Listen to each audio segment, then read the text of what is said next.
Nova Ordem de Jesus, por Diamantino Coelho Fernandes. Fique agora com a 10ª mensagem de Ensinamentos Espirituais, ditada pelo apóstolo Tomé, em 12/7/1970, Rio de Janeiro, Brasil. Prosseguindo nos esclarecimentos que vem oferecendo aos homens e mulheres de boa vontade, o Senhor Jesus deseja convidá-los a uma reunião no mundo espiritual, a realizar-se diariamente durante as horas de sono do corpo entregue ao repouso no leito.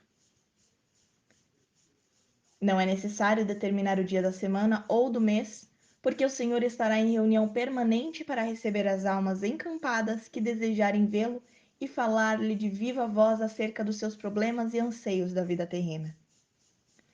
O meio de cada leitor destas mensagens poder aproximar-se do Senhor durante as horas de sono do corpo é muito fácil e por isso acessível a todos. Bastará mencionar esse desejo em suas preces ao deitar para que o mesmo seja recebido pelo Senhor. O Senhor receberá com alegria todas as almas encarnadas que assim que manifestarem atraí-las ao local das reuniões, sem qualquer esforço por parte das mesmas. Há certamente uma indicação importante fazer a respeito do horário conveniente, que é a seguinte: as almas encarnadas desejosas de comparecer às reuniões do Senhor devem deitar-se antes das 11 horas da noite, a fim de poderem deixar o corpo adormecido no leito. Fazendo a sua prece à divindade com todo o fervor da fé, podem estar seguras de serem conduzidas à presença do Senhor e por ele recebidas. Encerrada a reunião do plano espiritual, todas as almas presentes serão conduzidas aos seus lares pelos respectivos guias e protetores espirituais na maior segurança. Considera o Senhor Jesus da maior importância o comparecimento das almas encarnadas às suas reuniões espirituais, nas quais aprenderão o quanto necessitem para o melhor encaminhamento da sua vida terrena. Estas reuniões foram iniciadas pelo Senhor após a sua instalação no solo terreno deste país, com a finalidade de poder falar diretamente ao coração das almas encarnadas que desejarem ouvi-lo. Há ainda outro objetivo do Senhor, que é o de ir selecionando desde agora as almas encarnadas que manifestarem o desejo de ingressar desde agora no serviço divino na Terra. Uma espécie de preparação apostolar deste fim de século. É oportuno recomendar aqui um detalhe a respeito da ida das almas menos firmadas na fé ao encontro do Senhor. Assim, recomenda o Senhor Jesus aquelas almas oscilantes na fé, que coloquem um copo d'água em sua mesa de cabeceira ou ao pé do leito, o qual servirá como ponto de apoio na sua visita ao encontro do Senhor com todo o êxito. Na manhã seguinte, despejem a água na pia ou no quintal e guardem o copo para a próxima ocasião.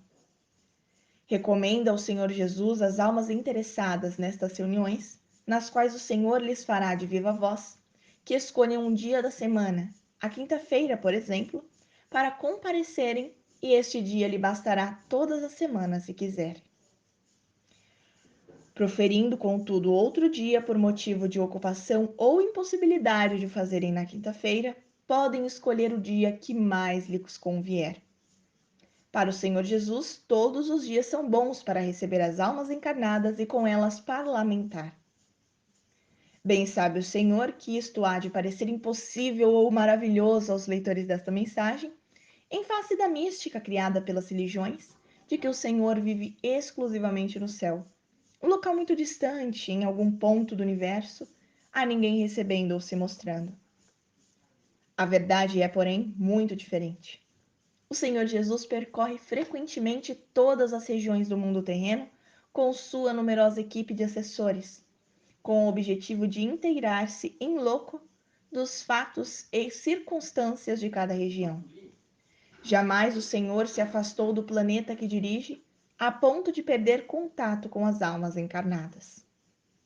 Depois, esclarece o Senhor, esse céu imaginário de que tanto se fala na Terra está muito mais próximo de cada um dos filhos encarnados do que todos vós podereis supor.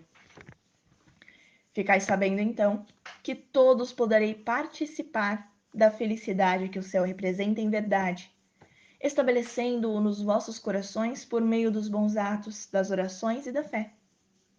Aqueles que oram com fervor à divindade e se empenham em viver uma existência iluminada por uma consciência indene de atos condenáveis, podem estar certos de que já estão vivendo no céu, mesmo durante a sua permanência na terra. O céu é paz, luz e fé.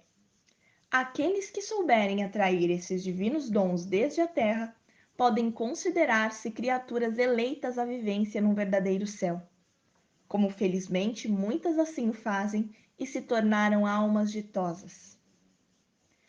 Um esclarecimento deseja o Senhor ministrar aqui às almas menos preparadas a respeito de sua concepção do céu. O que existe em verdade são planos de vida espiritual em torno da Terra, vede bem, em torno da Terra, envolvendo-a em todos os sentidos. Esses diversos planos distinguem-se por sua maior ou menor luminosidade, segundo a categoria das almas que os habitam.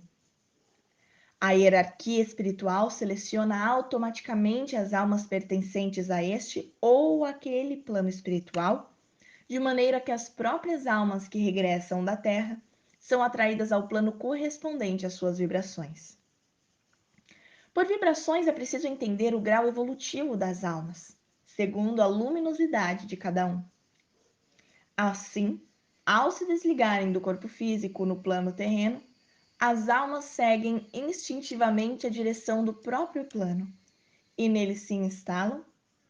Só não o fazem as almas que na Terra se entregaram inteiramente aos interesses materiais, com desprezo total dos interesses espirituais. Ao se desligarem do corpo sem nenhum preparo espiritual, esta categoria de almas sente-se a princípio em meio das maiores aflições, até se estabilizarem no próprio plano terreno, na suposição de continuarem ligadas ao corpo. Estas almas inspiram grande compaixão no mundo espiritual em face dos seus desvios e sofrimento, organizando-se então caravanas socorristas com o objetivo de as conduzir ao plano correspondente.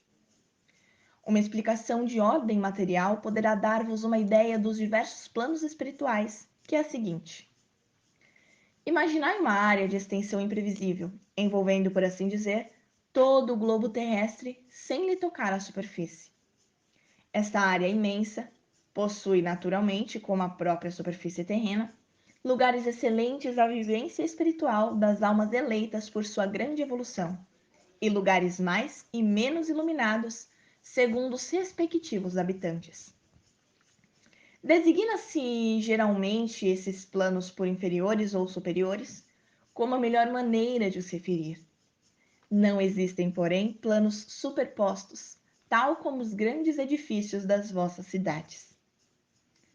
Como cada plano espiritual possui o seu grau vibratório, segundo a elevação das almas que nele vivem, esta circunstância pode ser comparada a uma divisão que se erguesse entre um e outro plano, uma espécie de muro fluídico, a delimitar, aliás, a respectiva área. Todos e cada um dos planos espirituais são assim demarcados, de maneira que as almas dos planos ditos inferiores, vibratoriamente falando, não os ultrapassam sem permissão, são especial dos dirigentes dos outros planos vibratoriamente mais evoluídos.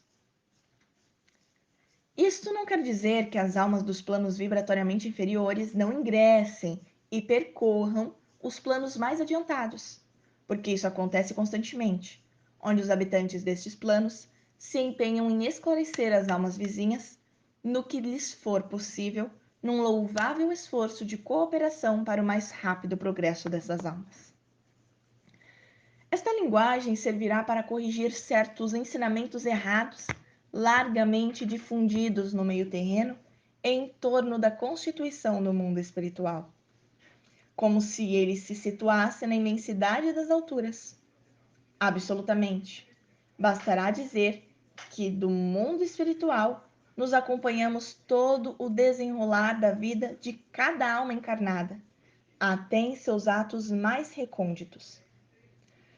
O conhecimento desse fato servirá para levar os leitores a meditarem sobre a prática de certos atos dos quais poderão vir a arrepender-se, sobrecarregando a própria consciência. Sabendo que as forças superiores os observam muito de perto, desaprovando os atos maus e aplaudindo os bons, os homens e as mulheres lucrarão e muito em submeter seus atos e ações ao crivo da própria consciência, o juiz imparcial que a todos acompanha do berço ao túmulo. O Senhor Jesus deseja divulgar na Terra uma longa série de esclarecimentos que são verdades autênticas, através da sua nova ordem, uma vez que os ensinamentos religiosos ministrados na Terra se têm desviado de sua verdadeira finalidade, que é o esclarecimento espiritual das almas encarnadas.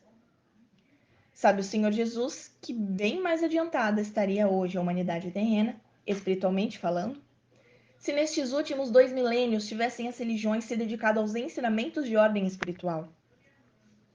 Como tal não sucedeu, eis que o Senhor Jesus vem agora, ele próprio, empreender esta campanha de esclarecimento através destas mensagens e da grande cruzada de esclarecimento, elaborada pelos seus emissários. O tempo urge e o século está a encerrar-se. Há 2 milênios que este foi o século designado para as reformas da estrutura do planeta, e também para a retirada da Terra das almas refratárias ao progresso espiritual, cuja seleção já começou a operar-se. Chegou, pois, o momento de cada qual escolher entre permanecer no ciclo espiritual do mundo terreno ou viajar a mundos inferiores. Escolha, pois, cada um o seu próprio destino. A seleção da alma no espaço depende de seu estado vibratório. Que assim seja, graças a Deus.